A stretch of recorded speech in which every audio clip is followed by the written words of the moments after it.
Hello, everybody. Welcome to the Bald Avenger Show, episode numero dos with A New Dawn.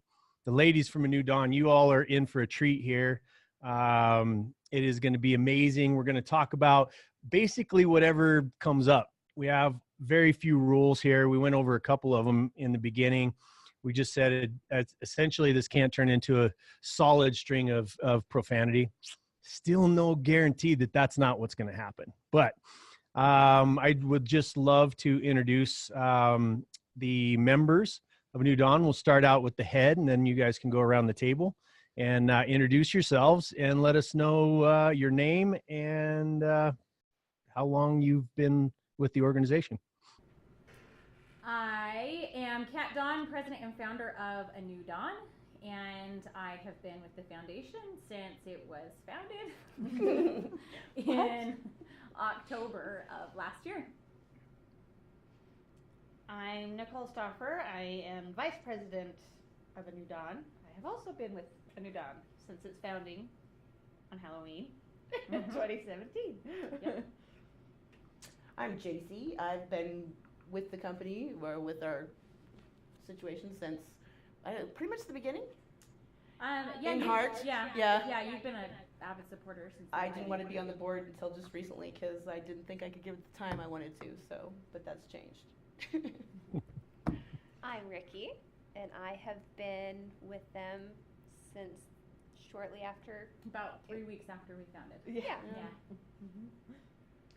I am Nicki, and I am actually a Dawn.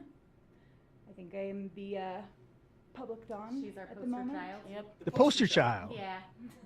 You're welcome. And Fantastic. I think I've been around since about a year this week. Yeah, it was a year this week. Awesome. Well, I'm really, really glad to have all you ladies in studio around the same table and with us. This is a crazy group of people, not only for the reasons of that you're going to find out today, just because it's full of personality, let's say. And and I love the idea. My origin story, if anybody's already listened to the previous episode, my founding story got started in domestic violence with my mother and protecting her. And then that just sort of led into a life of service. And my heart really goes out and first and foremost of all the charities that I belong to, first and foremost goes to the protection of abused women and children. And so when I met Kat at an event, it was instantaneously, we were connected because of our hearts, because of what she does, and watching and then learning and meeting every other lady around this table has just been amazing.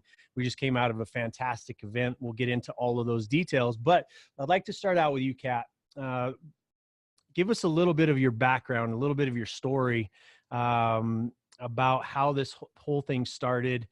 Start with basically the origin. Like how does somebody like you end up in the situation you did, make it through it, and then end up serving at a super high level like you have? Work us through that. I am a woman that is a domestic violence survivor and heroin addict in recovery. I got into, I never thought that I would be either one of those things.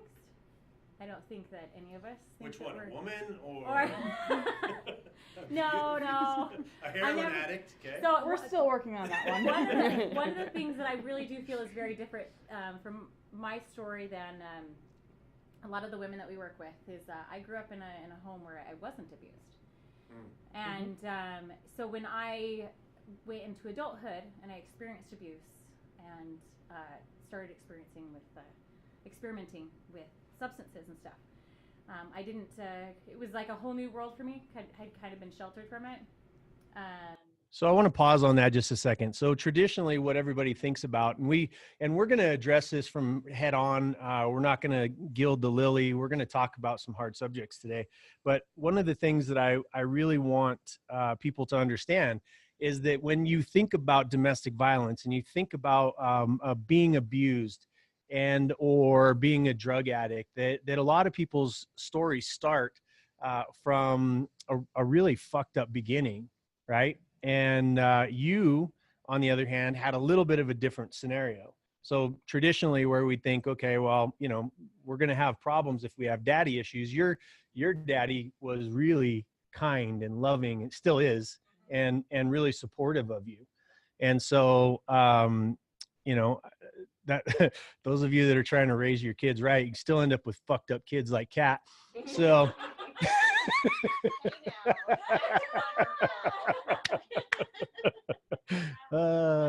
Yeah, that's the thing, you know. Well, I mean, I think part of the issue, part of the conversation that I want to have with you guys is like keeping it raw and real. A lot of times people they talk about this subject and they want to put their pretty face on, right? And we want to, and there's so many that, you know, when we talk about domestic violence, we say the words domestic violence, but we don't think about the fact that every single domestic violence case has a different story. Right? There's a different face behind every single one of them, and how unique they can be. There's no rules or pattern that follows for somebody to be a domestic violence victim, right? We're your sisters, we're your daughters, we're your employees. We are everybody. I mean, I don't start using drugs till I'm 35. I'm a little Miss Overachiever before that, straight down the line. Right. And then I take a left turn completely. How was your upbringing? Amazing. I had wonderful parents. I mean, they did the best they could. It was pretty strict, you know, really rigid. Yeah. But it wasn't their fault. So you were like the typical pastor's daughter sort of thing. I was one of those gymnasts. Oh, yeah? Yeah, straight A student. Oh, okay. Yeah, homecoming. Okay. Starting to see a thing here. Starting to see a pattern. A pattern is developing. Huh. We're both adopted. That's kind of an interesting little scenario that goes with it. Yeah. I'm curious how many people are adopted that go down this road. Yeah. Yeah. So talk about that a little bit. I mean, you had a great family that adopted you, took you out of your scenario, and took really great care of you, gave you good leadership, and so on and so forth. Talk about how that family, and B, the idea that did you know you were adopted? Because I didn't know I was adopted until I was 17. Yeah, I did know I was adopted. You know you were adopted. Mm-hmm. And how did that play into your psychology, even when you were growing up? You know, I had parents that whenever I asked questions and had curiosities or anything, I could ask them. Mm-hmm. So they were really open, but there was still that kind of I remember looking in the mirror all the time as a child and thinking, okay, where did that come from? Looking for your face. Where did these eyes come from? You know, my parents were very white, very, very, like as white as they get. And you tanned well. And I tanned very well. They were, and I also, I felt genetically rowdy. Mm-hmm. You know, like from a very young age, I had like a certain energy level about me that they didn't have, you know. I mean, these two grew up with me; they know. Oh, I know. I shared in that energy. Genetically rowdy. Google that. I mean, I grew up with two older brothers who were also adopted, not the same parents.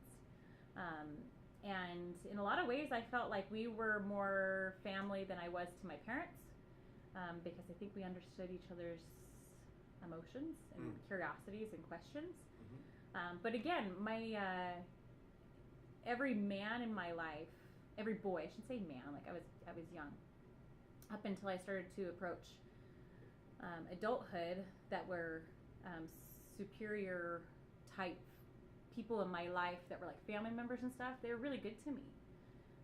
So I mean, I had a very patriarchal home with my dad and my mom, and that was also something I kind of rebelled against from the very beginning, because my mom was like the stay-at-home mommy.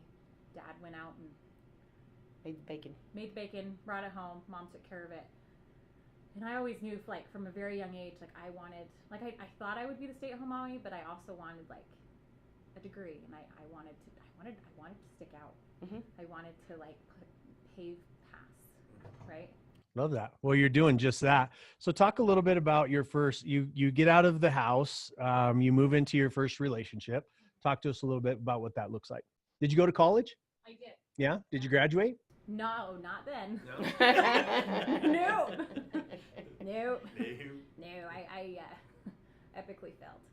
I got out and I started experimenting with the marijuana and booze, and I started to realize I was being accepted by this cool group of kids. And in high school, I had really felt very comfortable in a religious environment. That's the kind of kids I hung out with, and it was all a cover. In reality, I didn't belong with that group of kids at that time period. How much of a cover do you think that most people live with? At that age? At any age. Like, think about it. I mean, you know, 99%. I would say that 99%, and that's really kind of what we're looking for here, is we got to get below that. Like, if there's ever going to be a change, if we're ever going to affect anything, we got to get below that bullshit, right? That mask. And so your mask was, look, my gang was a gang, right? Your gang was a bunch of church kids, right? That were like, oh, you know, that was how we started out. And it's just, a gang is essentially just a metaphor for a group of other people that accept you for who you are, or the set of behaviors that aligns with theirs, right? So you're in this church setting, everybody's like, oh yeah, we're putting on the pretty face for everybody else. You start doing drugs, start drinking a little bit, then what?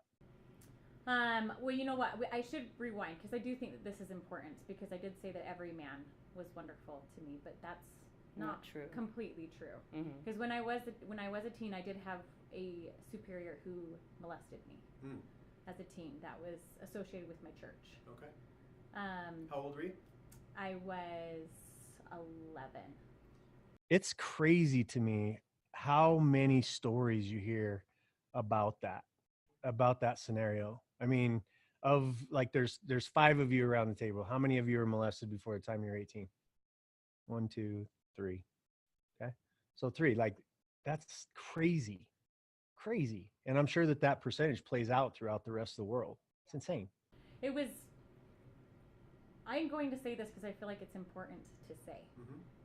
Because I know a lot of women will hear this story and they relate with it. And I really only shared it with Rikki and a little bit with you. But when I was molested, my body responded in a positive way, meaning I climaxed, right? And I was 11. And what I had been raised to think about my body and masturbation and sex, and you gave me permission to go. Look, anybody that knows me already, we're going to talk about shit. If you don't like it, change the fucking shit. You know, that's how I feel. That's how it is. And I want to say this. Because I know there's other women out there, because I share this with them and I'll have them cry, because I felt so ashamed as a young girl, because I was taught that was bad. And then I thought, okay, well, my body enjoyed it. And even though this man was at this time 4 times my age that did this, right? Like, what a predator, right? You know. But it was very confusing. It was really confusing, because I didn't really feel like I had a place to talk to anybody, because at the time I didn't feel violated, because my body felt. Well, yeah. Good. Yeah, my body was like, what was that? You know. So that did happen. Once, twice, multiple times. Yeah. Did you did it seem, when you say, because I'm always interested in this, when you say you don't feel like you were violated, was there a like a mental manipulation where he made you feel like you guys might be like in love or in a relationship? I've had multiple of these conversations, you know, in this world of domestic violence, and it's always amazing to me, these fucking scumbags that take advantage of underage girls, how they do it. For me, it was like absolutely. He made me feel beautiful. He made me feel, because I was 11, and I was also a very petite 11-year-old. I didn't, like, my breasts came in later, and everything that all my friends were starting to get, I didn't get them. And so when I had somebody like that take interest in me, I was like, well, maybe I am, you know? Yeah. So definitely, he made me feel beautiful. He made me feel beautiful. Like, he was always telling me that for a long time I struggled with my eyes, because he used to always tell me that it was because of my eyes. And he would have me look at him. Wow. And So he was grooming you. Yeah, essentially.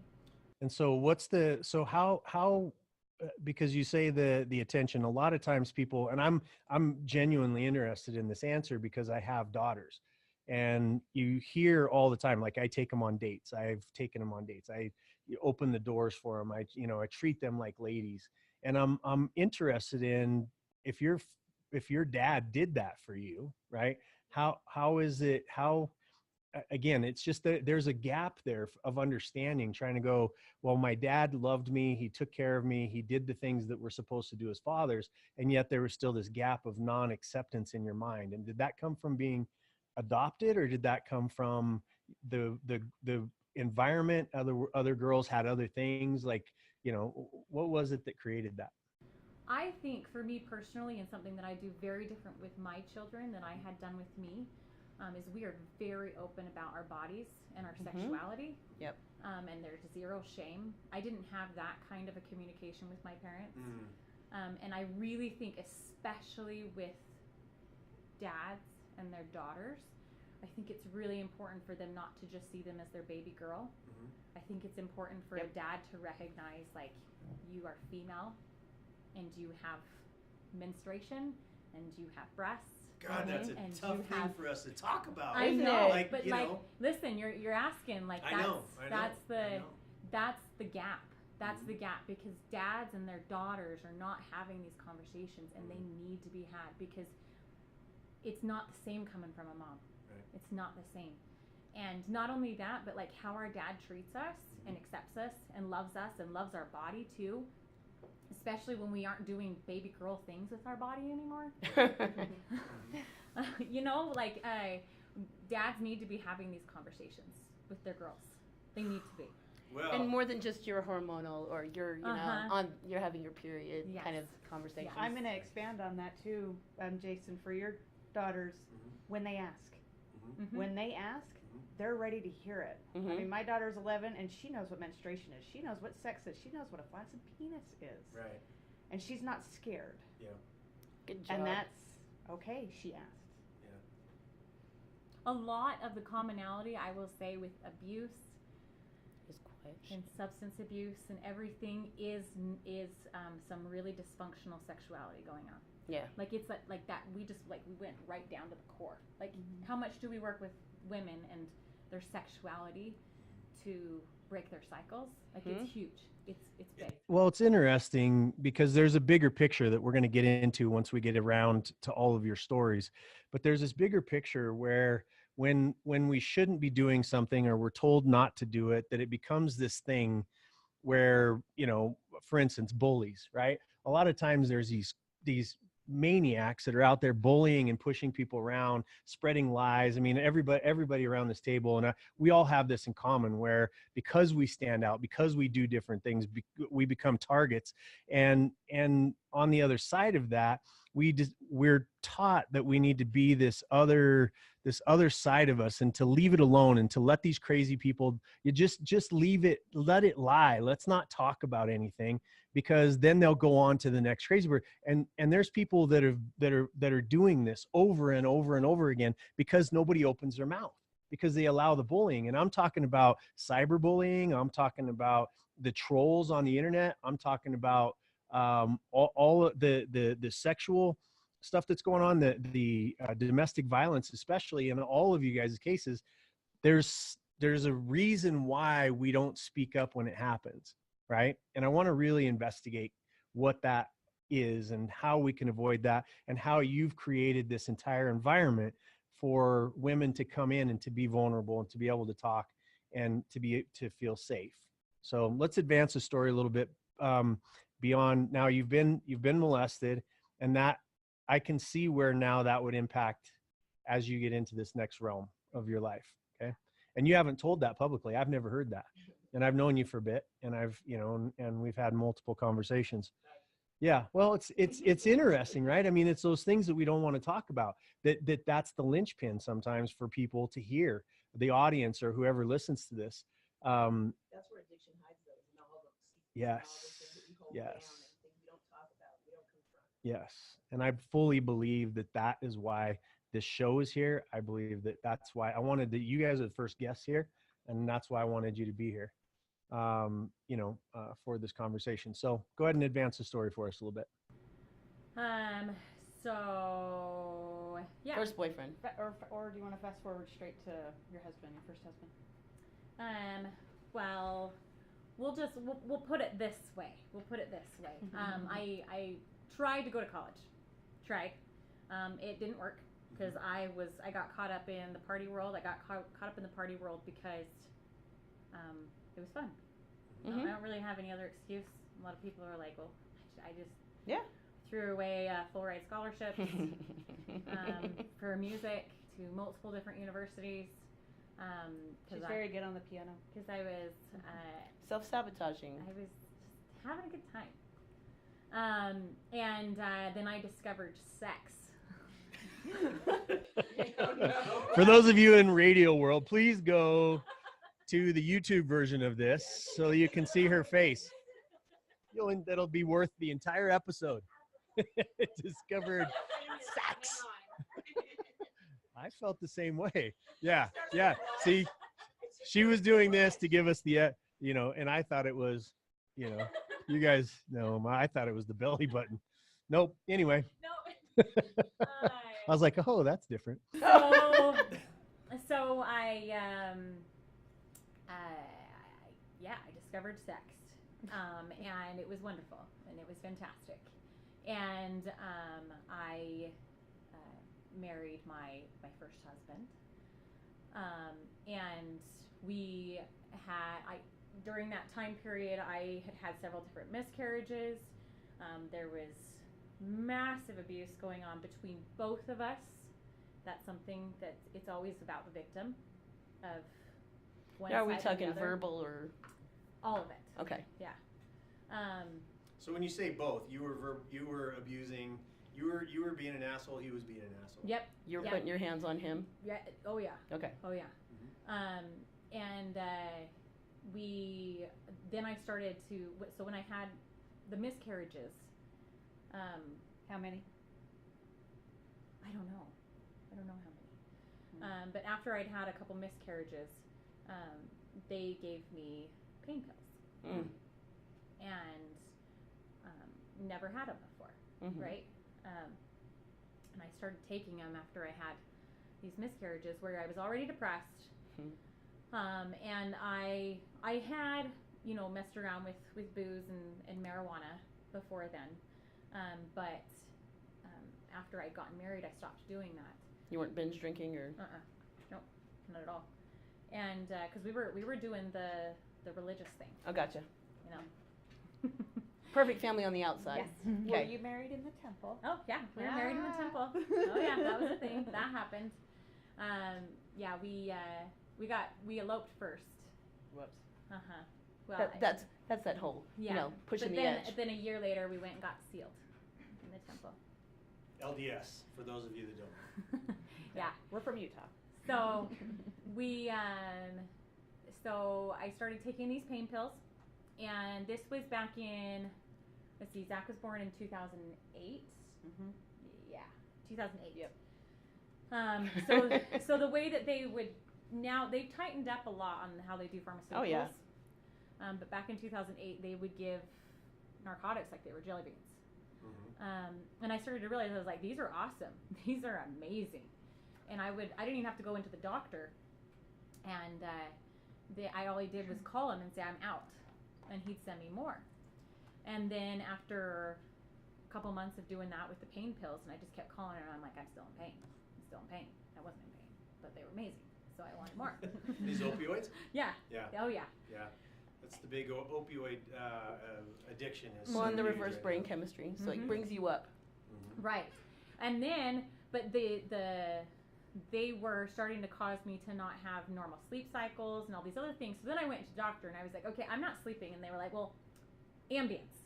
Oh God. Here's more pills. Right? Here's Ambience to make you sleep. Let's throw some more at it. And ones that are also very highly addicting. And then taking those two together, very high dosage. Like, mind you, I'm prescribed these still. And I'm still very, like, it's okay. I'm prescribed. I got this. Right. This isn't street drugs. You're not like, you know. I'm not a dialing drug out addict. into lines. Yeah, exactly. But then I started having like really intense depression. Weird. Wonder why. And so then I went back to the doctor and I was like, I'm having anxiety and depression. They were like, Xanax. Okay, Oh. so I'm on all Triple three threat. of these At the same time. at the same time. Yeah. From this doctor. Okay. And then I kept upping my dosage because these are all drugs that you build up a tolerance to. Absolutely. You don't get to have the same effect forever. You have you build a tolerance up. Well, I built up my tolerance so high on all of them that the doctor was like, I really can't up your dosage. Like these would kill a horse. Mm-hmm. You know, and I was like, well, but I was starting to experience like withdrawals. Mm-hmm. You know, like even taking my dosage, I was experiencing withdrawals. And so then, because I am a smart person, so then I was like, well, I'll just go to another doctor, right? To get a double dose. Yeah. Yeah. So then I started doing this thing called doctor shopping. Yep. And I did it in Utah County, Salt Lake County, Davis County, Weaver County, and Box Elder County. Wow. Yeah. This is before there was really computers like following you. Uh-huh. Yep. Yeah. How long did it take you to get, because you went from, okay, this isn't enough, now I go to my second doctor. What was the time span between that and then the third doctor and the fourth? I heard, and basically you're talking about 5 doctors, right? Once I figured out I could doctor shop, Mhm. it was about a month. Okay. Jesus. From one to one. Holy shit. Wow. Yeah. Okay. Yeah. Yep. Yeah. Game on, Hubbard. Game on. Game on. Because we don't play small around here. Her intelligence is nothing to do with A lot, Stupidity. so my sick head too, when I did it, I was like, I gotta get them all Oh, yeah, now. before they figure it out. Yep. You know what I mean? I gotta go build me a stash, right? Yeah. Because they're gonna figure it out. Mhm. It's gonna happen. I did not realize what I was doing was illegal at that time, which Come on. I really didn't. Really? I really didn't. I just thought I Didn't was, register. I thought I was Yeah. I thought I was just cheating the system. Being Okay. resourceful. Yeah. Being resourceful. Yeah. But then I took it to another level. And that's when I started experimenting with identity fraud. And I started Okay, taking okay, wait a other minute. people's. We're going to go ahead and jump from doctor shopping to identity fraud right quick. Well, because you Okay. can't do it under you for too long. They'll find out. Oh, okay. So Gotta be now you somebody need else. another identity. Mm-hmm. So I Okay. had to steal somebody else's identity that had good insurance. That had get okay. That had good That was the combination. Where does one shop for the proper person to steal Probably their somebody identity else, your from? friends, your neighbors. Oh, really? Yeah. Okay. So everybody that loves you and trusts you. Yep. Got it. Got it. Okay.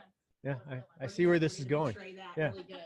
I see where this is going. But see, I didn't actually take it from them. I took it from their people. Okay. Does that make sense? Yeah, sure. So I would Rationalize it. I know, that's, If you weren't screwing over your friend, you were fucking over their friend. yes, Yes. Who you didn't know. correct. So So, fuck them. yeah. Yeah. fuck 'em. Got it. Yeah.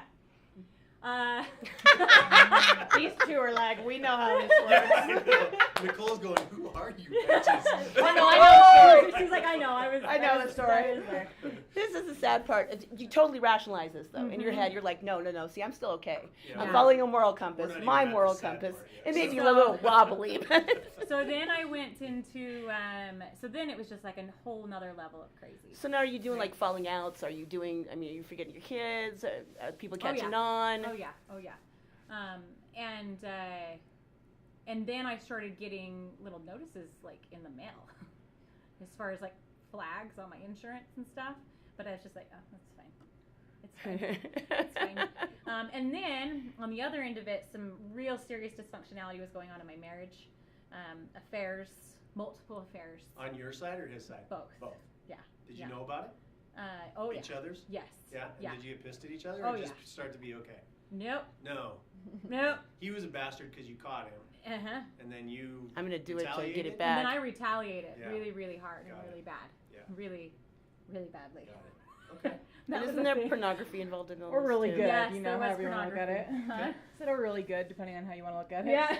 Got it. I did Got it better. I gotta keep a punch list of all the stuff that's going on. So go ahead. Keep going. That pornography So- too, you know. Yeah. Yeah, so there was also some pornography that was in that relationship that Okay. was very.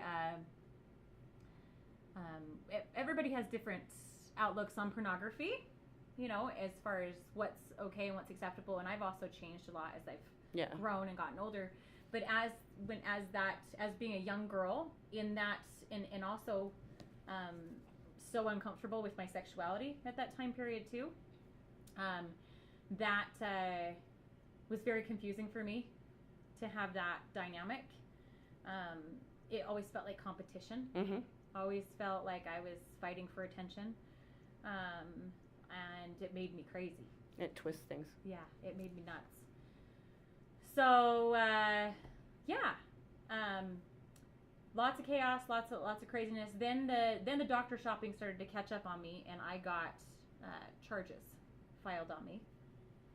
And when I got the charges filed on me, I still was like, oh, this isn't that big of a Cops deal. haven't come to your door yet. Yeah, this isn't that big of a deal, right? Mhm. And it was 27 felonies. It's like a traffic ticket for you. 27 felonies. 27 Trying felonies. real hard to follow You know, this no path, big but deal. go ahead. Yeah, got it. 27. Wow. Small potatoes. You took it right out there. Yeah, right out the door. It's just a parking ticket. You just put it in your glove box Yeah. and call it a day. What are you talking about? It's fine. And then they cut me off. Oh yeah. They cut me off. And that's when my story started to get really scary. All right, let me pause on that just a second and ask Rikki, who's your childhood friend? My childhood friend? Yes. Are you? That's y'all- her right there. No, I know. That's what I'm saying. Yeah. So Rikki Yeah. Rikki and Kat go back a long time. To what age? 8. So 8. So Rikki, you all of the stuff she's talked about, all the way back to molestation, all the way through this, you're her friend. And do you see the outward side of this? Do you know all of the ins and outs of what's going on, or is she not confiding in you? So I actually didn't know she was molested until we were adults. Ah, okay. Yes. But when we hit junior high, because she was feeling all that guilt, she went and became friends with people who were very religious. I preferred a much rowdier group of kids to hang out with. You are a bit more of a free spirit. I preferred to, hang out with the rowdies a little bit more. So that was not my cup of tea. Yeah. So during junior high and high school, we took different roads. I was still a good kid. Yeah. I just preferred the rowdy kids Sure. to hang out with. They were, a little More genuine. Yeah. Yeah. So we took a little. I mean, I always loved her. There's always that unconditional love there, but we took a little break there.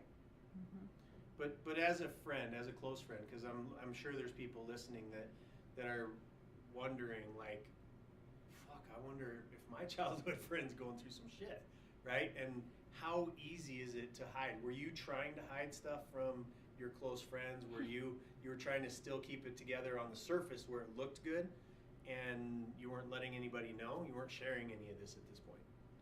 I was, like I said, I was really embarrassed and ashamed when what happened to me happened. But I've told Rikki this, that I remember having thoughts in my head that were like, this was wrong, and I need to tell somebody that this happened to me. And her mother, when I would go over to her house right after it happened, her mother was one of the only human beings that I thought maybe I could tell Wanda. Maybe I could tell her, because her family was so, how do you describe your mom and dad? Open. Not like everybody else around the neighborhood. No, they not were at very all. open. Very we didn't accepting. We didn't go to church. Yeah. My dad had long hair down to his butt and a big old beard. Nice. yeah. Kind of Yeah. hippie folk. Sometimes I wonder how different my life would have been had I confided in Wanda. That's her mom. Okay. Well, it's always interesting, I think, to know from people that are kind of watching a parallel, and then you find out and you go, holy shit, like, why didn't you say something to me?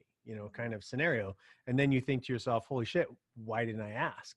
Like, are we living this life? And this is really what the whole entire reason for doing the show is, to dive underneath of that stuff, right? We accept so much surface bullshit that causes so much pain. Mostly from ourselves. Right. And if we accept it from ourselves, it's going to be the same exact thing from the people that surround us. And then you end up just bouncing off of, these masks are bouncing off of each other instead of being who we really are and knowing who we really are and dealing with the shit as it comes up, which is a much healthier option, I have found. I think it becomes generational. I mean, look at our grandparents and holding all that down and, suck it up, be a man, don't cry. All those kind of things. I grew up in that my parents were like that. They never left the 50s, Don't cry, suck it up, you know, rub some dirt in it kind of thing. You didn't talk about those kind of things. It wasn't that kind of environment. Yeah. I think then with my son, I'm much more open. And almost you can go too far with it too, and then they become a little bit. There's a pendulum, right? Yeah. There's a pendulum, because I think now everybody gets offended by fucking everything. I know, right? Like there's a swing, like we don't talk about shit, and then we talk about fucking everything like it matters. 15 disorders. Yeah, somebody looked at me at the wrong way. It's like, oh, I feel like saying suck it up quite a bit. Not all of you have ADHD, and not all of you are manic, It's just, come on, let's stop putting labels on it all. You're just hyper kid, calm down. Right. Right. Yeah. Because everything has a drug. If you can diagnose it, everything has a drug. Right. So. All right, well, let's move it further down the road a little bit. So you go through that, you're cheating. Now you're starting to get, so you go to 27. Let's go to the 27 felonies. That sounds interesting to me. All right. So, I know. So do the 27 felonies show up all at once? Yeah. All at once. Yeah. From the identity fraud, the insurance fraud, all that kind of stuff. Yeah. Okay. What happened is they were able to catch me, which is, honestly, it's epic that it was only 27. Right. Because all of the scripts I had done, So this is more than 10 years ago? Yeah. Okay, good. Yeah. We can talk about it. Yeah. There's no statute of limitations in the state of Utah, however. Yeah. Oh, there's not? So let's just say allegedly. Okay. Yeah, allegedly. Well, allegedly. In someone's opinion. Yeah. Tony, whatever his name is, the prosecutor. So they cut me off. And you got desperate. Up until this point, I had never done anything other than marijuana or opioids. Or the pills. Or marijuana. As far as illegal drugs, marijuana. Right. That was it. Mm-hmm. That was the only illegal drug I'd ever done. The rest of it was prescription. Right. It's not illegal. Right. Not illegal. And then, so they cut me off, and that's when it became serious. Yeah. You look offended by the fact that they cut you off. Oh, yeah, I was. It's shocking. Fuckers. Yeah. They cut me off. Yeah. How dare they? So then I had a neighbor at the time that we used to trade pills with one another. We'd swap when I needed something that she had, or I had something, we'd swap. And so I went to her and I was like, I'm dying. Like, I'm starting, like, I was sick. I was, vomiting and sweating, and I wasn't able to function. And so I went to her and I was like, I need to buy some pills off of you. And she was like, I can't. Like, I'm going to run out myself. I can't. But you want some black. What? And I was like, black? What's that? What's black? Yeah. And she's like, H.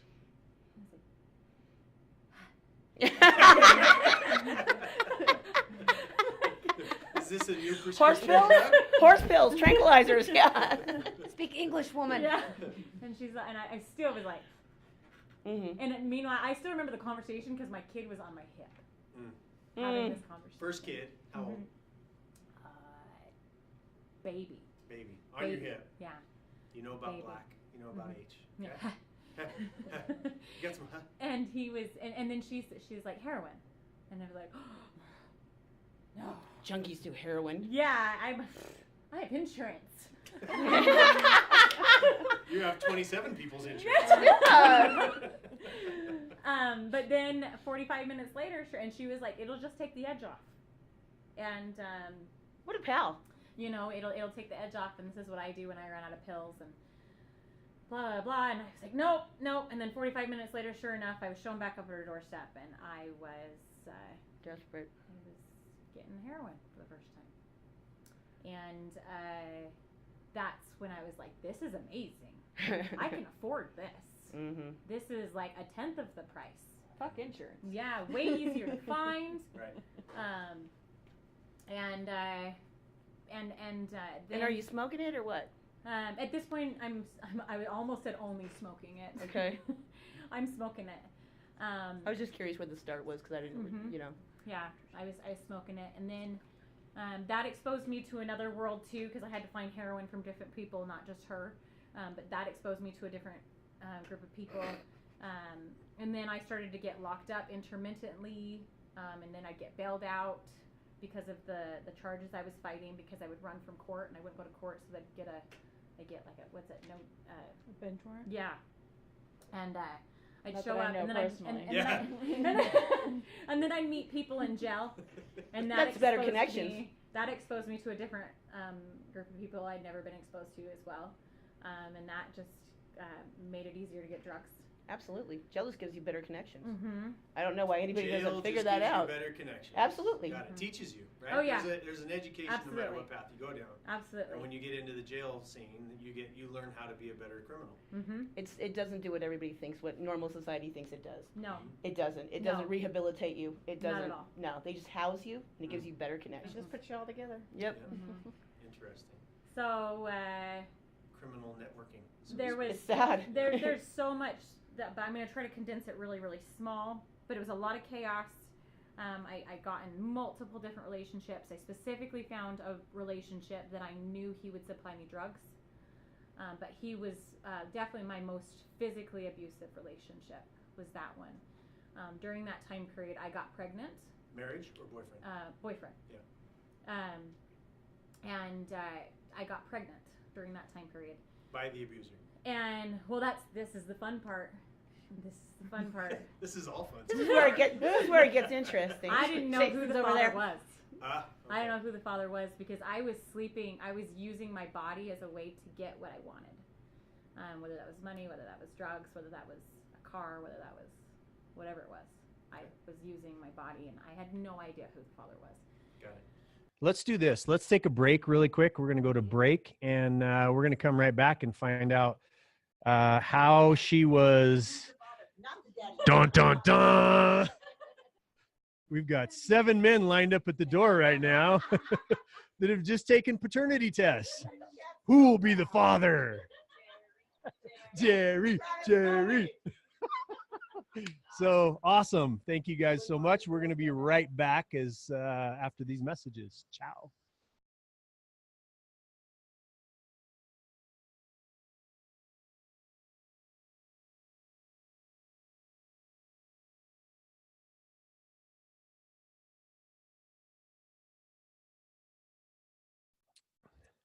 And we are back. Hopefully you guys got a little pee break, because we all did. And now we're going to refill it, and probably need another break, because we're going to be talking about this shit as long as we need to. Very, very important subjects. And I think you're starting to see a habit or a trend or a pattern that can evolve in anybody's life, regardless of your background. And so keeping vigilant and on ourselves, on our family members, on the people that we care about. Hearing this story might help you view things from a different perspective, might keep your eyes open. And this is really, I think, the greatest thing about this show, and the greatest thing about A New Dawn and all of the marketing and what they're doing in the marketplace is for that awareness. I know that there's been people that have seen, they've done local spots on the news, and somebody's seen it that has been really being held prisoner as a domestic violence person in their own house, and been able to reach out and to see that the life that they're living, the challenges that they're having, that it's not right, that it's not unique, but it's also not normal for you to be held prisoner, to be abused, or be controlled at a super high level. And so we're going to continue the story from the standpoint of the Jerry Springer perspective, because we didn't know. So let's talk a little bit about this is your second child, right? second child, and we love the second child very, very much. We're about to name that second child maybe here in a minute, but who's the daddy? Well, I didn't, like I said, I didn't know who the daddy was. And I didn't find out I was pregnant with him until I was about 4 months pregnant. I was highly addicted at this point. To H. To what? To huh?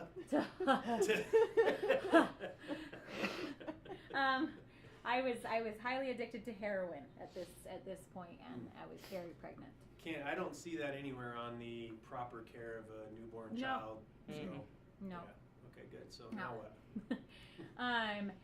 So when I found out that I was pregnant with him, not only because I went in because I was like, I feel weird. I've got a little belly. And they were like, you're pregnant, and it's a boy.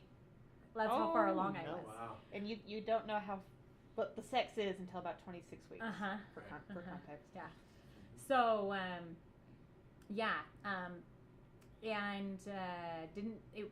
I considered an abortion, but I was too far along for an abortion. So that wasn't a thing either, or an option for me. And so I was gonna carry that pregnancy, and the doctor knew I was addicted to heroin and helped me with methadone, and put me on a methadone regimen. Explain methadone. What do you mean explain methadone? It's a substitute for heroin. Yeah, There you go. It's the pharmaceutical form. Got it. And was trying to wean me, but of course I abused it still. And when I had my second son, he was addicted, and I was still very much in an abusive relationship, and the circumstances that he was born into and I took him into were very, very unhealthy, to say the least. But then I started on that relationship, then I started sleeping around on that relationship, and I was just really acting out sexually. It was a very common tone for me. Mm-hmm. And that relationship came to an end, and we ended up getting a DNA test, and it was my first husband's son. So my two boys. Same daddy. Same daddy. Got it. But I was still like, I was being very dysfunctional with baby daddy, boyfriend, other relationships, other fuck buddies, other, just crazy, because heroin introduced a totally different side of me. And then I started, because one thing that is, that I will say about myself is whatever I'm doing, I will be the best at it. Amen. Whatever it is, I will be the best. And that goes everywhere in my life, and that's the route I was starting to go. But then that's when I also started to play around with prostitution. And what do they call it? Escorting. Started working for escort services. Escort services. Yeah, escort services. High-end prostitution. Yep. So then I started bringing in a lot of money here locally in Utah, escorting high-dollar prostitution. No, not in Utah. Oh, yeah. Yeah, Huh? right here. Right here. Right, actually, about 2 exits down. It was a pretty good trick. Oh, my God.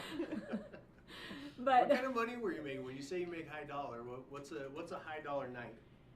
Here in Utah, I was about, my best night would be like $7,500. $7,500. Mhm. Okay. Yeah. And then how about not here in Utah? In California, I would get up near $20,000 when in the financial district. 20,000. Yeah. For a night. For one night. Wow. Mhm. Damn. Yeah. But it was all gone. Yeah. Oh, yeah. It was- Jaci, no. No, I was just like, damn. Girl, I didn't know you then. Yeah. This is not a recruiting station. No. The Conversation financial about- district. The financial district. Does anybody know what the financial district yeah. is in San Francisco? Mhm. Yeah. Then and the money that floats around there was insane. but it was also a very, there's a lot of toxicity going on there, a lot of functioning addicts and predators. Yes, yeah. So what was your habit about then? How much did your habit cost a day? Oh, I don't even know. I don't know the answer to that. Too high to remember. Yeah, well, I'd also gotten to a point where I wasn't paying for it either. And I was starting to use the money on stupid stuff, like really fancy cars, Cadillacs, BMWs, huge, massive SUVs. And then I would get in relationships with drug dealers, so I didn't have to pay for my drug. Right? Yeah. That's a thing. Yeah, that's Healthy. a thing. That's a Healthy. thing. Yeah. Keeping your expenses low and your profits high. Right. I mean, that's a really Jason, good business see? strategy. No, Yeah. no. I'm just saying. I mean, we haven't come to the idea of running a piss poor business yet. Yeah. there are ramifications. So then, another thing that I do think is important to say about my story is baby daddy. He met his wife, his now wife, who is Heaven's Angel. She's While you two were still married? No, we'd gotten a divorce at this point. Okay. But he met her pretty quickly right after, and his life started to turn around for the better, and I was just Train wreck. right. I was so it was fast, and he and her recognized the need to step in and basically take the boys from me. And it was obviously very ugly because I don't have to tell you, like, that did not go over well with me. Right. No matter how fucked up your situation is, you still have that mother's instinct. You're not taking my kids. Right. Even though I had like overdosed multiple times. Yeah, you were doing heroin while you were pregnant. Yeah. Yeah, like and we were living from place to place to place. But none of that registers. None of it. Right. Nuh-uh. Got it. And I was also just trying. At this point, I was finding abuse. Like I was seeking out abuse.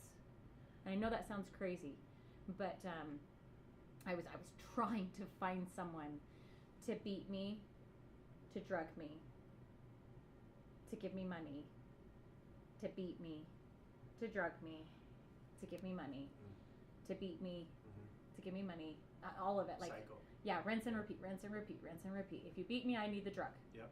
You know, and meanwhile, I've got all this legal stuff going on too. Right now the cops are coming. Yeah. Now I get scared when I see siren lights. Now I've got multiple warrants out for my arrest with multiple counties. And I had done, little stints of jail here and there, 3 months here, 6 months there, 9 months there, 6 months here, but nothing big or huge. I just, yeah. So what's the next big card to fall? You're doing all of this. You've got the kids. They're trying to take them away from you. And the next big card to fall is what? I was abused very, very badly over Thanksgiving weekend of 2011.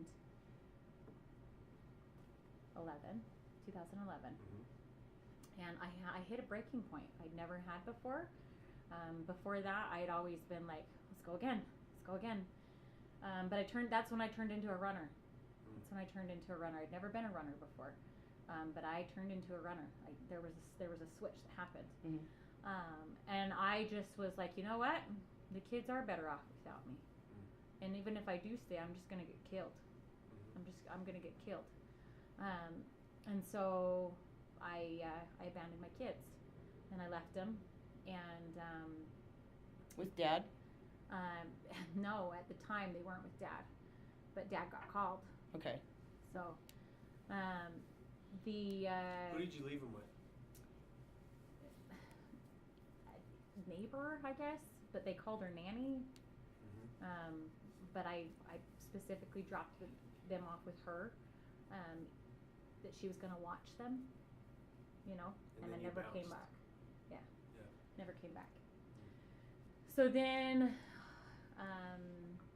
I ditched my cell phone, I ditched my ID. I ditched everything, and I purchased a fake ID, and got on an airplane and bought myself a ticket one way to California, and I was gonna go out to the financial district and high dollar prostitute out there because I was in a circle of girlfriends, and we had gone out there before and flipped tricks and then come home. But I decided I was gonna go out there and I was gonna stay. My intent was just to like never come back here again, to never be Kathleen Wilkes ever again. And obviously that didn't work. But so I went out there, and I'll never forget how bad I was withdrawing from the plane ride because I didn't have anything on the plane. And of course I had stashed what I needed because that's a thing. Yeah. Where did you put it? In our Where safe. did you think I put it? Rikki, you're born with a safe. She's all going red. So I got off the airplane and immediately went to the bathroom. And Empty the safe. yeah. Emptied the safe. And all I had on me was a backpack with like 2 changes of clothes. I didn't take a suitcase. I didn't take anything. And like I said, I didn't have a phone, nothing, because I was like, I was so I also had some paranoia that was starting to go on. I was like, they can follow me, they can track me, everything. Like I just had I was trying to be out of like some CIA movie, But yeah, so I got off and then got on public transportation straight into San Francisco, and I mean, you know your people, you know where you need to find your drugs, and that's the first thing that I did. Got really messy, did some high dollar prostituting, but it always ended in the Tenderloin. Do you know where that is? The Tenderloin? Tell us. The nasty part of the city. Really nasty. I mean, really, really nasty. And the city, San Francisco. Yeah. It's awful. It's really, really bad. It's a serious epidemic down there. And even though I would go and make money, it always ended with me sleeping on the street. While I was in that environment, I was exposed to the worst trauma of my life, physically, raped multiple times. And it was really, really bad. But I just was so high. And I was so missing my kids. Didn't feel like I could go back home. Meanwhile, back at home, my friends and family thought that my boyfriend had hurt me, and like ditched your body, kidnapped you, Yeah. killed you, dumped you in a ditch somewhere. He's being pulled in for questioning. And he really was. I know. Yeah. And I was on the news, missing mother Kathleen Dawn Wilkes, and I had no clue that they even did this. I was like, I bet they are so glad I'm gone. And but they thought that I was dead. Yeah. So I was out there for about 9 months, a year, and I overdosed while I was out there, and I had a fake ID on me, and they ran my prints while I was in the hospital there, and that combined with the relationship that I had, I hate to even say relationship, somebody I was manipulating. It wasn't even a relationship. It was it was a man I was manipulating. Right. And he kind of like felt bad for me and was like, you need to go back home, but he didn't know like my full story. I had given him some sob story of what I was walking back into. Right. But we did end up back up in Utah. But then once we started coming back here to Utah, he started to realize who I was, and he started to, because I had also used a fake name, and he found out what my real name was. So when we got back out here, he turned me into the cops. Which, hindsight, that was the best thing he could have done. I was not pleased. I was unamused at the time. And I also came back on the grid. And you know what? I do think it's important for me not to tell this part of the story as far as when I came back on the grid, because I had gone off the grid for a couple years at this point. Yeah. And here I was. I came back. I had been found, you know, and not only have been found, but I'm now in jail. Mm-hmm. So I'm gonna let her tell what that was like as far as my social media and everything when I came back. As far as being on the other side as an onlooker. So you see the report that basically she's a missing person. I saw that, yes. Not only that, so we had been talking. Like, we hadn't really talked a whole lot, but right before she came up as a missing person, we had been communicating. And she hid her addiction very well. I had no idea. I thought my friend was going to come see me. I was living in Nevada at the time. She was going to come see me. She wanted to buy a dog from me. I don't remember that at all. She doesn't remember, but she wanted to buy a puppy. Heroin will do that too. And then she never showed up. Yeah. I was like, well, shit. And then a few weeks later, she's a missing person. And then I don't hear anything for a long time. And then all of a sudden, bam, Facebook blows up. I call it the witch hunt.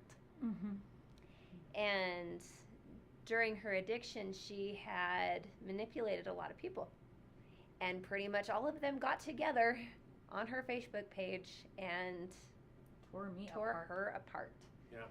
The guy that she talked about that she had been manipulating logged into her Facebook and pretty much outed her, got everybody riled up, and it was terrible. And the only thing I did during this whole thing, as I'm just going, this cannot be freaking real, is I wrote to her brother and I said, where are the boys? Yeah, I had a letter written to me while I was in jail and told me that I needed to do the duty and go ahead and hang myself. Yeah. Wow. That it would be the best thing for my kids. Yeah. That's some judgment. Oh. It was crazy to me because I didn't know that side of her. Right. I never saw her while she was in this addiction, and so all these people pointing fingers and stuff, I was just like, what is going on? Where is she? This cannot be real. You know, and it's not that we don't know what we did. You know what I mean? But when people come at you that way, when you're already at your lowest low. Oh, it was terrible. It doesn't help the situation whatsoever. Yeah, well, I was just in a fog. Yeah. You know, like if they were going to attack me, they picked the wrong time to attack because I was coming off drugs. You could have cared less. It was pretty foggy and painful, and it was really intense. So yeah, I went to jail, and I did a pretty long stint, and then they put me in this place called the WRC, Women's Recovery Center, and that's where I found sisterhood and relationships and trust. Still hadn't reached out to my family, still hadn't reunited with my kids.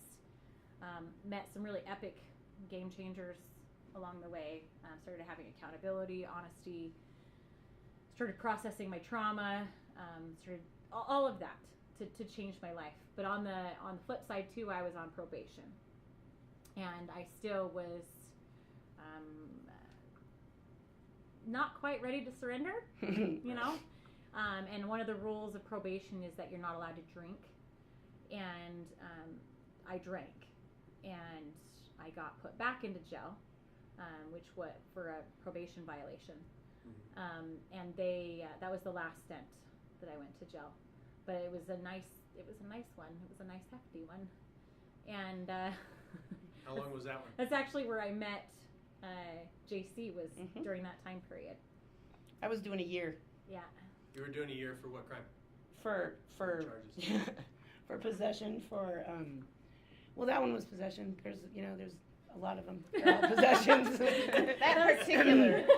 Did you have 27 felonies? Oh no, not that many. No, but mine were pretty big. Like, and the fact that I just got simple possession out of 180 grams and then 380 grams. Wow. Yeah. An ounce and another pound over here. Yeah. Yeah. So yours were bigger.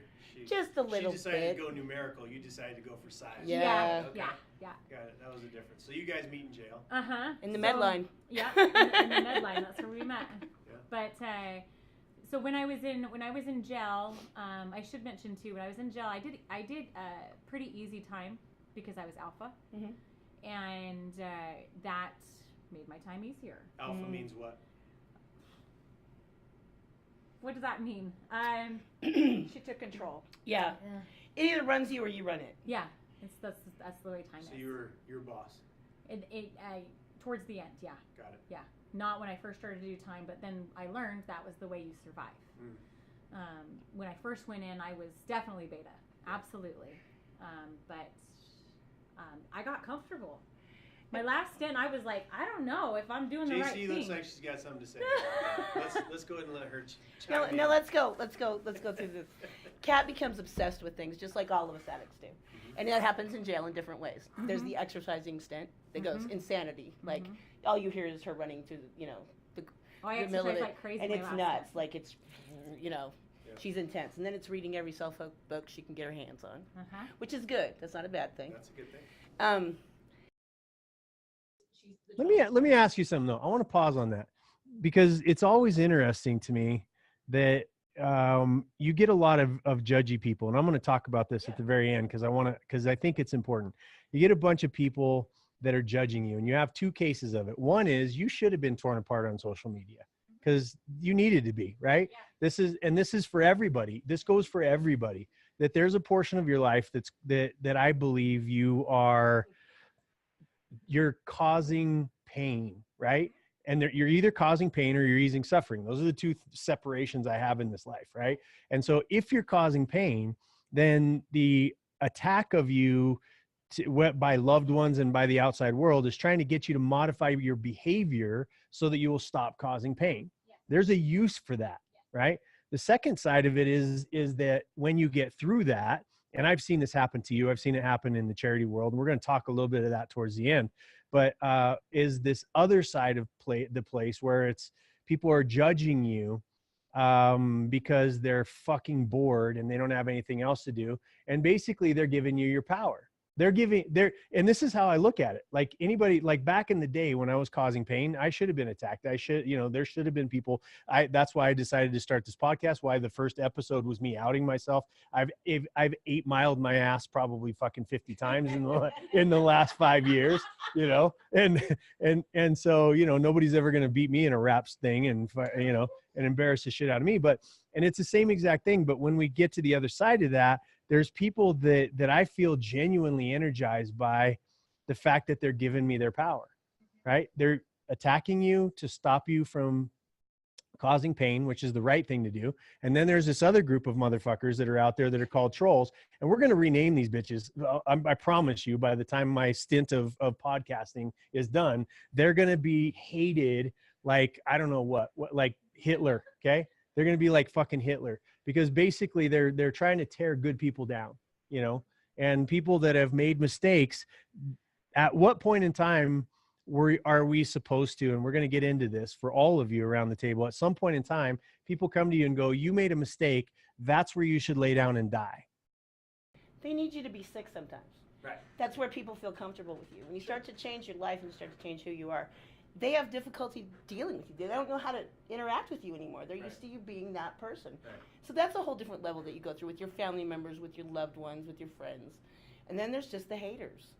Yeah, the way that I always like to think of it, and I did think of it this way, is it was like a corner, right? Mm-hmm. And through my choices, I walked my little happy ass into that corner, and I sat down. Right? I put myself in that corner. I did it. That said, there were people that surrounded and kicked me when I was in that corner. Right. But that also, like, I'm grateful to them because it not only did it like make me fight and want to get out of the corner and like sneak out of it, right? Through making good choices. But for the rest of my life now I recognize corners through my choices that and I people have. That are in it. Yeah. And I'm like, I'm not going to do that decision because that puts me in a corner, and I'm not going to ever be in a corner again. And not only that, but I can, like you just said, people that are in it, I can see them, and I'm like, they're in a corner. And yeah, they put themselves there, but we don't got to kick them. Right. We don't got to kick them. You don't even have to throw your hand out to them. Right. You don't even have to help them. Just leave them the fuck Just alone. walk the fuck away. Yeah. You know what I Just mean? leave them the fuck alone. Like they just need to. They got it.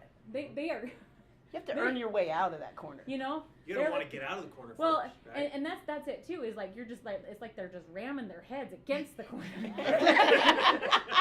Like, you don't need any help. Yeah, like that's what I was doing. You know, like you didn't have to still kick me. Like Right. I was clearly still trying to see how much more in the corner I could get. Right. You know. Right. It's like those videos. Right? Yeah. It's like, walking into the corner. It's gotta be deeper. Bam! It's gotta be deeper. But yeah. So then I started. Again, a lot I could put into this, but we're gonna condense it. Right. I laid low. I learned the importance of laying low. Getting yourself healthy physically. Getting yourself having a good mentally. Having a good Support. female friendship again. Reaching back out to her and her, because I was like, you know what? These two are like cores of my childhood. Nicole and Rikki. And oh yeah, because podcast. Huh? Yep. You're welcome. Oh, you were imaginarily pointing at Rikki and Nicole. Yeah, and it's not like it got easy. It didn't get easy at all, but it got honest, and it got weird. Got really weird. Uncomfortable. Really uncomfortable. I learned that it was okay to be broke. I learned that. I learned that it was to be broken as a human being. Okay. Well, and also financially. Yeah. You know, Yeah. because a lot of my stuff had gone around money too. You know, I had circulated hundreds of thousands of dollars within months, and I had nothing to show for it. Right? Do you feel like a lot of your healing came from the blog that you started to write? Absolutely. I thought that was amazing when you started doing that. She pretty much just said, you know what? I'm outing myself. This is all the fucked up shit I did. I did. And here it is for everybody to see. So quit calling me out. And that's a big, I mean, again, that's a big message. That's one of the main reasons that this podcast exists, is because that is freedom. Like when we start talking about our shit, we stop being allowed, like even the thought of being broken. You know, I did a message on this not too long ago about the idea that when somebody, like the world is trying to tell us we're broken. It was at the other side, right? When we were at the other side. And I was watching what was going on at that deal. There's so many eyeballs in that room that have bought the idea that I'm broken. Oh, yeah. Right? I'm broken. There may be some, and this is my philosophy. It doesn't have to be anybody else's, but I think that life teaches you lessons that you either absorb or you turn into these troll assholes that don't ever face their own shit, right? So you buy the idea, and it usually comes from somebody that's close to you, right? Somebody that loves you, so your husband, your wife, your girlfriend, your boyfriend, your mother, your father, your uncle, your cousins, like somebody, that message is coming, hey, you're fucking broken, right? And they're telling you that not because they want to heal you, but because they want you to stay there where it's comfortable for them. And my belief system is that nobody's fucking broken. Every single fucked up thing that we go through in life, every one of us around the table and here and listening, we've all gone through things, and it's to test us. It's not to break. Broken means that I believe that you're in a grave and you're not breathing anymore. That's the only time that you're broken and disassociated from this thing called life and the ability to be able to serve and take your game to the next level. So I don't believe anybody's broken. I think that we go through things that make us feel broken. But that's the opportunity for us to understand we're not fucking broken. We are not, if we were in a factory, we are not throwaways. There's no such thing as any of us that's a throwaway. We're not defective, right? We may feel like that, and we make the choices that put us in that position, but I don't believe anybody's broken. I think they're looking for this message, the message that you ladies are bringing today, the message that exists on, in the first place, but by the ball that you guys did, where we're inviting more people in. The reason that Nicki's sitting here at this table, right, is because of this, because we're not broken. She's not fucking broken. you know? And so that's the message that this portion of it brings, is it's like, well, yeah, I fuck shit up. I didn't end up dead. My kids didn't end up dead in this particular scenario. There's people's they kill their kids. Their kids end up dead because of the abuse or the neglect or because of those types of things, right? That's not this particular story. That's not this particular table at this particular moment, but we know those stories exist. And so the idea is that even if you've done the worst and you've been at the worst and you've experienced the worst, that there's another side of that. And that's the recovery side that we're talking about. You, JC, you've got two amazing friends in Nicole and Rikki that are on the outside going, okay, have you stopped kicking yourself in the balls, right? The lady balls right now. We don't even see each other. We just have a relationship literally on Facebook because we're both too afraid to like be that close. Because recovery sisters don't do that. So you're both in jail and only communicating? No. Afterwards, okay. We graduated our stat. We went to each other's graduations. Now we can actually hang out with each other without being prosecuted by the law. That's a thing. That's a thing, yeah. Not to. Right. Like it's a choice. Got it. Okay. So let's advance it just a little bit, because I want to get to Nicki, and I want to get to, you know, at some point in time you decide that you're going to do something more with this. Right. And I love this part of the story, because when we're focused on ourselves, there's usually nothing but pain to experience, right? Mm-hmm. We feel sorry for ourselves. We beat ourselves up over the mistakes. The very first freedom that I ever felt, and that a lot of people that have had a life of trauma start to feel freedom, is when they start to serve other people, right? And so at what point did you realize, okay, I've got to heal myself. I've got to get better. You're feeding yourself with good words in books. You're feeding yourself with a better friends that care and love about you, right? And love you. And what's the next step to that? For me, it really started in my sisterhood, friendships, because so many of us had burnt our bridges and stuff. Mm-hmm. And there was absolutely no way for us to rebuild our lives if we didn't stay loyal to one another and we weren't there for one another. Well, I've heard you say before in the past that women, for most of your life, women represented competition. Absolutely. And I hear that a lot. Like when you overhear conversations and you listen in this world, it's like you're looking at the other females in the world as competition. Mm-hmm. And now you reach out to Nicole. Nicole is such a loving, giving, structured mother. Like everybody refers to her as the mother of a new dawn. And so when she's going through this, what's your perspective? What are you seeing? What is the instinct in you? And a little bit about your background. Like Rikki, Kat and I knew each other when we were young, 6, 7, 8 years old. Same exact scenario.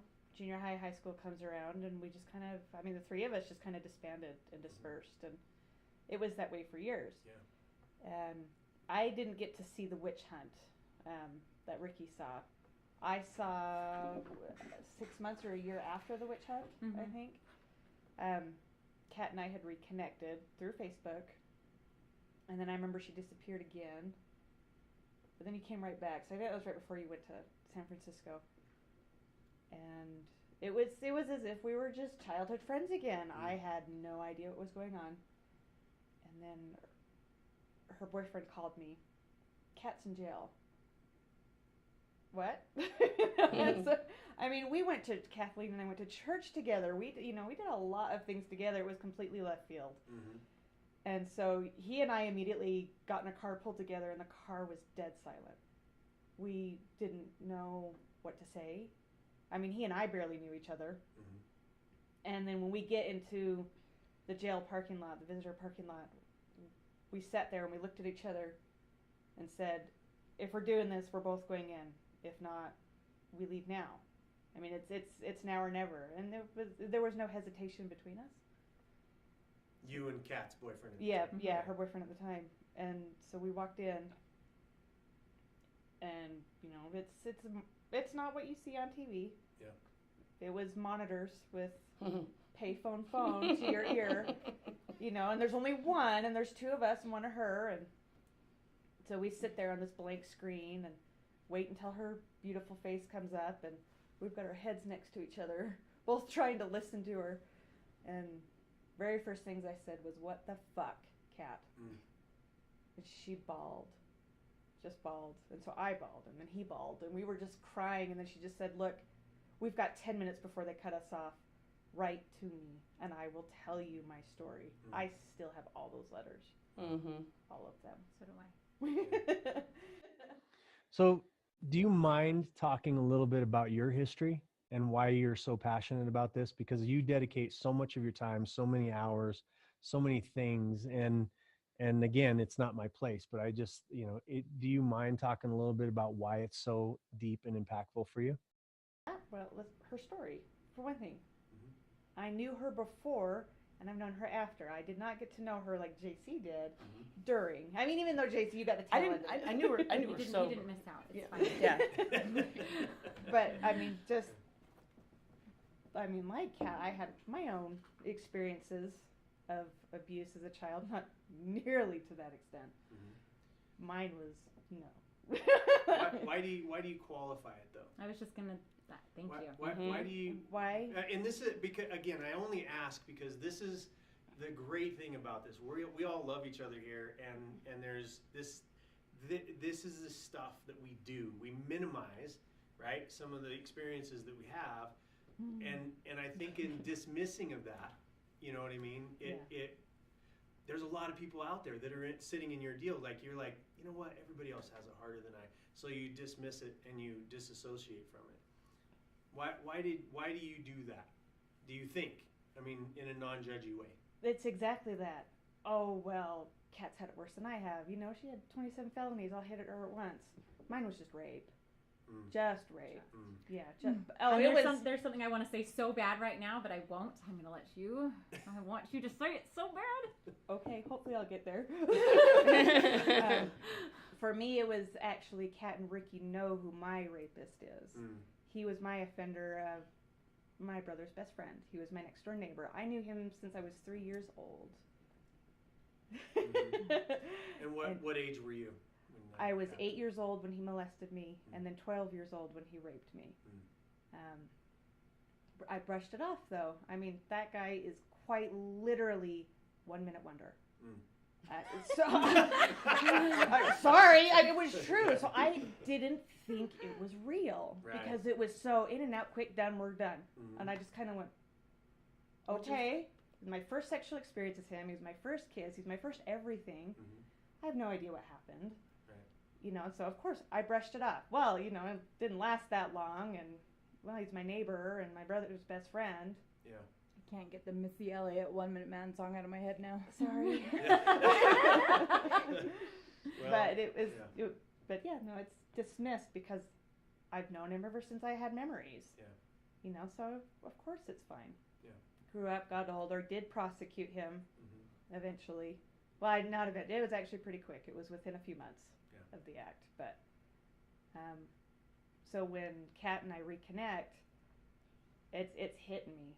All of that's coming back. She's, you know, writing the letters and explaining everything to me about what happened in her life. It's bringing back everything that happened in my life, and then how we both knew each other even during that time. Even for a little bit. She knew me when I was raped. She didn't know I was raped, and we were best friends. She didn't know until we were adults. So you were 12 and 8 when it happened. She was 11. You about the same age? Yeah. And I didn't know. She was, right. You know, molested by somebody 4 times her age. If you could go back for both of you, because we all have 11-year-old daughters, right? I mean, we're thinking about this now going, holy shit, my daughter's 8, my daughter's 10, my daughter's 11, my daughter's 12. What environment or conversation would have made the difference between you keeping it to yourself and telling somebody else? Honestly, none for me. My parents did everything exactly right. And I tell them to this day all the time, I was safe when I came home. I passed out on the floor because I felt comfortable blacking out on the floor after it happened. There's nothing you could have done. He was our neighbor. I felt safe with him in a sense, which is why I let it. He was an authoritative figure.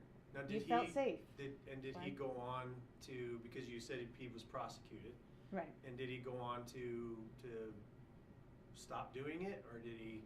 He's a serial rapist. He's in prison right now. I was one of 6. You were one of 6. That's caught. That I know of. That came forward and that right. prosecuted. I was his very first with the molestation when I was 8 and he was 12. God. He had proceeded to get other women, 12-year-old. Yeah. And then he got to me again when I was 12 and he was 16. And that's when girlfriends called me and other neighbors called me. Oh, me too. And I'm like, well, come forward with me. And nobody would. Yeah. And then Mackenzie. No, not until now, actually, the last year-ish. Somebody else finally came forward. He was in the newspaper. My dad took a picture of the newspaper because, who else reads the newspaper anymore other than your parents? Right. Quite literally, with his iPad, it was so bad. But it was enough for me to read it and know who that was. And, are you okay? No, I'm not fucking okay. Yeah. I called the courthouse that day. And I said, how do I help? Yeah. This is the only other person in 20 years that has come forward. And that son of a bitch didn't stop when I told him to stop. Yeah. And now he's in prison. So it's good now. For now. He probably won't stay there for very long.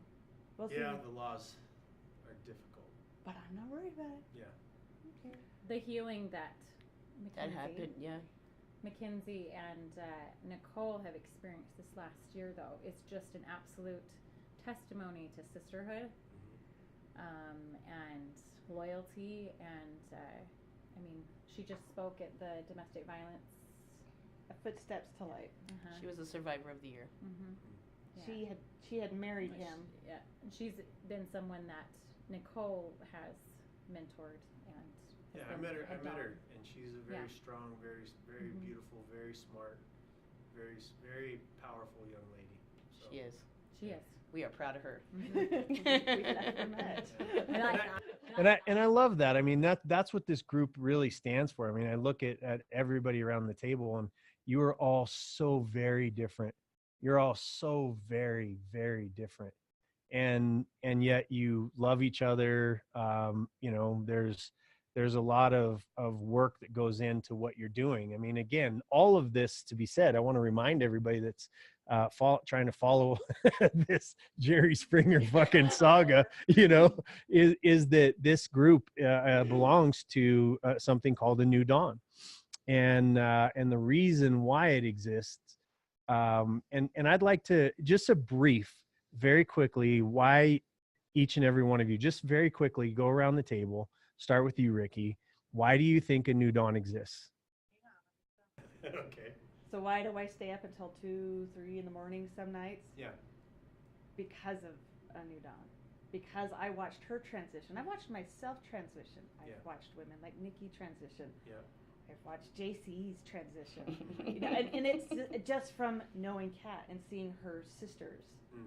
And she just kind of included me and brought me in. We would have parties and all this random stuff, and we would randomly help people, and it's intoxicating. Yeah, go get heroin. No. It does not compare to the intoxication of helping somebody else, seeing the glow in their eye when they get that one bit of hope from somebody who may not have experienced domestic violence or who has experienced domestic violence. That's powerful. It is. Powerful. Or who is an addict or isn't an addict. Or I think it's just connection. I think and I think it's a bunch of addicts getting together and being addicted, going, holy shit, the best drug out there is service. Is each other. Don't give us something to fight for. Are you in our office? Yeah, it's an addiction. And Rikki, so again, Rikki, why put in all the extra hours? Every one of you has family, every one of you has kids, every one of you has a job. Like everybody here has something else to do, right? So what is it about this organization that besides the microphone muff? That was creepy. It is.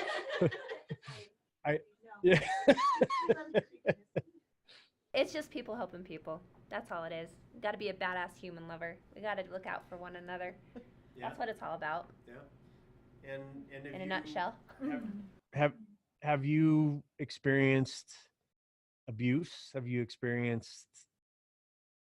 I mean, you didn't raise your hand. I mean, again, it's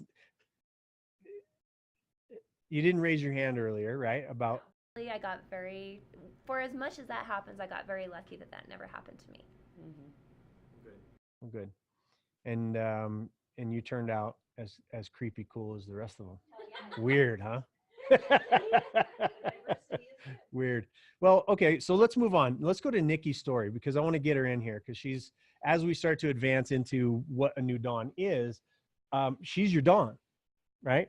And I remember, and I was exposed to Nicki, affectionately known as Chainsaw, which you'll know here in a little bit. Why I hear in a little bit is we got in what was channel? It was channel 4, right? Yeah. And it was channel 4. Do we need to take a quick break? No, let's just take a quick break.